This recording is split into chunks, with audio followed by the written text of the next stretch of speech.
السلام علیکم ورحمۃ اللہ وبرکاتہ۔ عزیز دوستوں، بزرگوں، بھائیوں، 8 مارچ کو عالمی سطح پر یوم خواتین دن منایا جاتا ہے۔ پچھلے چند سالوں سے ملک پاکستان کے اندر ایک مخصوص طبقہ ایک مخصوص انداز میں یہ دن منایا جاتا ہے، اور اس کی آڑ میں اسلام پر اعتراضات کیے جاتے ہیں۔ ایسے پر کروایا جاتا ہے جیسا کہ اسلام عورت کو حقوق نہیں دیتا۔ حقیقت یہ ہے کہ اسلام ہی نے عورت کو حقوق دیے ہیں۔ اسلام سے قبل کسی بھی طبقے نے، کسی بھی گروہ نے عورت کو حقوق نہیں دیے ہیں۔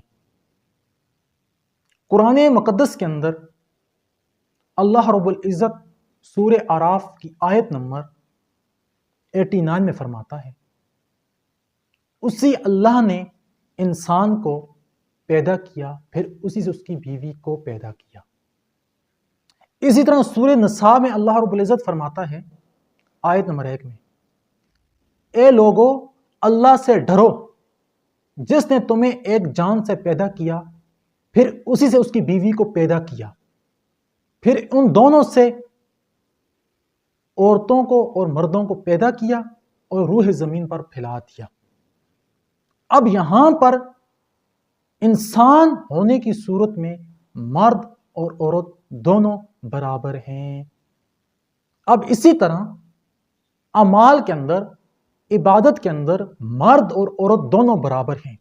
سورہ احزاب کی آیت نمبر 35 میں اللہ رب العزت نے مسلمان مرد اور مسلمان عورتوں کا ساتھ ساتھ ذکر کیا، مسلمان مردوں اور مسلمان عورتوں، اسی طرح ایمان والے مردوں اور ایمان والی عورتوں، اسی طرح فرمادار مرد، فرمادار عورتیں، عاجزی کرنے والے مرد، عاجزی کرنے والی عورتیں، صبر کرنے والے مرد، صبر کرنے والی عورتیں، صدقہ کرنے والے مرد، صدقہ کرنے والی عورتیں، روزہ رکھنے والے مرد، روزہ رکھنے والی عورتیں، ذکر کرنے والے مرد، ذکر کرنے والی عورتیں۔ اب ان کے اوصاف بیان کرنے کے بعد تو اللہ رب العزت فرماتا ہے ان سب کے لیے مغفرت ہے اور ان کے لیے اجر عظیم تیار کیا ہوا ہے۔ اب اسلام نے مرد اور عورت دونوں کا نام لیا ہے، یعنی دونوں کو یکساں حقوق دیے ہیں عبادات کے اندر بھی۔ لیکن یہ اعتراض کیا جاتا ہے کہ اسلام نے عورت کو حقوق نہیں دیے، یہ اسلام کے اوپر ایک بہت بڑا جھوٹا الزام لگایا جاتا ہے۔ حالانکہ اگر ہم اور مذاہب کا مطالعہ کریں تو ہمیں یہ بات پتہ چلتی ہے کہ اور مذاہب نے عورتوں کو حقوق نہیں دیے جس طرح اسلام نے دیے ہیں۔ یہودی کہتے ہیں عورت کا وجود ہی ناپاک ہے، اسی کی وجہ سے حضرت آدم علیہ السلام کو جنت سے نکال دیا تھا، اسی لیے عورت سب سے بڑی مصیبت ہے۔ عیسائی کہتے ہیں عورت کی پیدائش برائی کی جڑ ہے، عورت کی پیدائش برائی کی جڑ ہے، اور اگر آپ عبادت کرنا چاہتے ہیں تو عورت سے دور رہیں۔ اگر عورت آپ کے پاس آتی ہے تو آپ اپنے رب سے دور ہو جائیں گے۔ ہندو کہتے ہیں عورت کا کام ہے صرف اور صرف اپنے شوہر کی سیوا کرنا اور اس کی خدمت کرنا۔ اگر اس کا شوہر مر جاتا ہے تو یہ بھی اس کے ساتھ مر جائے، اگر یہ اس کے ساتھ نہیں مرتی پھر وہ اس کے اوپر رحم نہیں کرتے، یہ پھر پوری زندگی دوسری شادی نہیں کر سکتی، نہ کسی خوشی میں شرکت کر سکتی ہے، نہ یہ چوڑیاں پہن سکتی ہے، یعنی اس کی زندگی کو بھی عذاب بنا دیا۔ کس نے؟ ہندوؤں نے۔ اب جو یونانی ہیں قدیم تہذیب والے، وہ تو عورتوں کو حقوق دیتے ہی نہیں، وہ کہتے ہیں عورتوں کا کام ہے صرف بچے پیدا کرنا، باقی اس کو کوئی حقوق نہ دیے جائیں، اس کے کوئی حقوق ہی نہیں ہے۔ اب یہ مذاہب جو اسلام کے اپوزٹ ہیں یہ تو عورتوں کو حقوق دیتے ہی نہیں ہیں۔ اسی طرح اسلام سے قبل جو عرب کا معاشرہ تھا وہاں پر بھی عورتوں کو حقوق نہیں دیے جاتے تھے، بچیوں کو زندہ دفن کیا جاتا تھا، قرآن پاک کے اندر تفصیل موجود ہے کہ وہ ظالم لوگ بچیوں کو، معصوم بچیوں کو زندہ دفن کر دیتے تھے. پھر اللہ قرآن کریم فرماتا نا کہ ان سے پھر پوچھا جائے گا کہ آپ نے اس کو کس وجہ سے قتل کیا. وہ معصوم بچی آپ سے پوچھے گی کہ مجھے کس بنا پر قتل کیا گیا ہے. وہ واقعہ مشہور ہے کہ ایک صحابی اللہ کے رسول کے پاس آئے، اپنی جو اس نے بیٹی زندہ دفن کی تھی وہ واقعہ اللہ کے رسول کے سامنے پیش کیا تو اللہ کے رسول رونے لگے. فی الحال میں یہ واقعہ یہاں پہ ڈسکس نہیں کر رہا، لیکن یہ بتانا چاہتا ہوں کہ اسلام سے پہلے عورتوں کو زندہ دفن کیا جاتا تھا. عورتوں کی کوئی ویلیو نہیں تھی، عورتوں کی کوئی ویلیو اسلام سے قبل نہیں تھی. اس کو مال اور دولت کی طرح استعمال کیا جاتا تھا. اگر ایک ملک دوسرے ملک پر حملہ کرتا تو ان کی بچیوں کو، بیٹیوں کو، بیویوں کو وہ لونڈیاں بنا دیتے تھے اور ان کو جانوروں کی طرح استعمال کرتے تھے. تو میرے بھائیو، دوستو، بزرگوں، اسلام نے آ کر بتایا یہ ماں ہے، یہ بیٹی ہے، یہ بہن ہے، یہ بیوی ہے. یہ حقوق اسلام نے دیے ہیں، اسلام کے علاوہ کسی اور مذاہب نے نہیں دیے ہیں. اب اسلام بیٹیوں کے متعلق کیا کہتا ہے؟ اسلام بیٹیوں کے متعلق کیا حقوق ڈسکس کرتا ہے؟ قرآن پاک میں اللہ فرماتا ہے میں جسے چاہتا ہوں بیٹے دیتا ہوں، جسے چاہتا ہوں بیٹیاں دیتا ہوں، جسے چاہتا ہوں دونوں مکس کر دیتا ہوں، جسے چاہتا ہوں بانج کر دیتا ہوں، کچھ بھی نہیں دیتا. بیٹی کے متعلق اللہ کے رسول نے فرمایا مسلم شریف کی حدیث ہے، جس نے اپنی بیٹیوں کی اچھی طرح پرورش کی اور ان کو بڑا کیا، ان کو ادب سکھایا، وہ کل قیامت کے روز اس شخص کے لیے جہنم سے اس کے لیے آڑ بن جائیں گی. جس نے اپنی بیٹیوں کی پرورش کی، ان کی تربیت کی، کل قیامت کے روز وہ جہنم سے بچانے کے لیے اس کے لیے آڑ بن جائیں گی. اسی طرح سنیں ابو داؤد کے حدیث ہے، رسول اللہ نے فرمایا جس نے اپنی 3 بیٹیوں کی پرورش کی، انہیں ادب سکھایا، ان کے ساتھ حسن سلوک کیا، ان کی پرورش کی، تو اس شخص پر جنت واجب ہے. کیا ہے؟ جنت واجب. مسلم شریف کی روایت ہے، حضرت امی صدیقہ رضی اللہ عنہ فرماتی ہیں ان کے پاس ایک عورت آئی، اس کے ساتھ 2 بچیاں تھیں. امی عائشہ صدیقہ رضی اللہ تعالی عنہ نے اسے 3 کھجوریں دے دی. اس نے ایک کھجور اپنی ایک بیٹی کو دی، ایک دوسری بیٹی کو دی، اور ایک خود کھانے لگی. بیٹیوں نے کھجور مانگ لی، اس نے آدھا کر کے دونوں بیٹیوں کے اندر تقسیم کر دیا.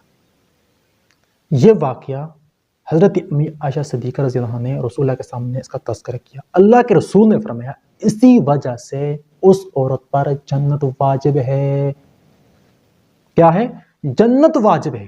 مسلم شریف کی حدیث ہے، اللہ کے رسول نے فرمایا جس نے اپنی 2 بچیوں کی پرورش کی یہاں تک کہ وہ بالغ ہوں گی، ان کی شادی کروا دی، وہ کل قیامت کے روز میرے اس قدر قریب ہوگا جس طرح یہ 2 انگلیاں ہیں. جتنا ان 2 انگلیوں میں فاصلہ ہے، کل قیامت کے روز وہ میرے اس قدر قریب ہوگا جس طرح یہ 2 انگلیاں نہیں، اس طرح جس نے کیا اپنی بیٹیوں کی پرورش کی. اللہ کے رسول صلی اللہ علیہ وسلم نے فرمایا، مسلم شریف کی صحیح حدیث ہے. اب بتاؤ اسلام عورت کو حقوق نہیں دیتا؟ یہ تو بیٹی کے حقوق ہیں. اب بیوی کے متعلق اسلام کیا کہتا ہے؟ اللہ کے رسول صلی اللہ علیہ وسلم نے فرمایا تم میں سب سے بہترین شخص وہ ہے جو اپنی بیوی کے ساتھ بہترین ہے اور اپنے اہل و عیال کے لیے بہتر ہو. بخاری شریف کے حدیث سے اللہ کے رسول صلی اللہ علیہ وسلم نے فرمایا جو شخص لقمہ اپنی بیوی کے منہ میں ڈال دے یہ بھی اجر و ثواب کا کام ہے. اب بیوی کے متعلق بھی اللہ کے رسول صلی اللہ علیہ وسلم نے ہمیں تعلیم دی ہے. اللہ کے رسول صلی اللہ علیہ وسلم نے خطبہ حجۃ الوداع کے موقع پر فرمایا عورتوں کے ذمے تمہارے حقوق اور تمہارے ذمے ان کے حقوق ہیں. اسی طرح ماں کے متعلق جب یہی عورت ماں بنتی ہے تو پھر اس کے بھی حقوق اسلام نے ڈسکس کی. اسلام کہتا ہے ان کے سامنے اف تک نہ کرو، ان کے ساتھ حسن سلوک کرو، والدین کے ساتھ حسن سلوک کرو. اب ایک شخص اللہ کے رسول صلی اللہ علیہ وسلم کے پاس آیا، حضرت ابو ہریرہ بیان کرتے ہیں اس نے آ کر عرض کیا یا رسول اللہ میرے لیے حسن سلوک کا سب سے زیادہ مستحق کون ہے؟ تو اللہ کے رسول نے فرمایا تیری ماں. اس نے پھر عرض کیا اس کے بعد کون ہے؟ تو اللہ کے رسول نے فرمایا تیری ماں. اس نے فرمایا اس کے بعد کون ہے؟ تو اللہ کے رسول نے فرمایا تیری ماں. اس نے پھر عرض کیا تو اللہ کے رسول نے فرمایا تیرا والد، یعنی 3 مرتبہ ماں کا ذکر کیا، عورت کا ذکر کیا، عورت بتائی.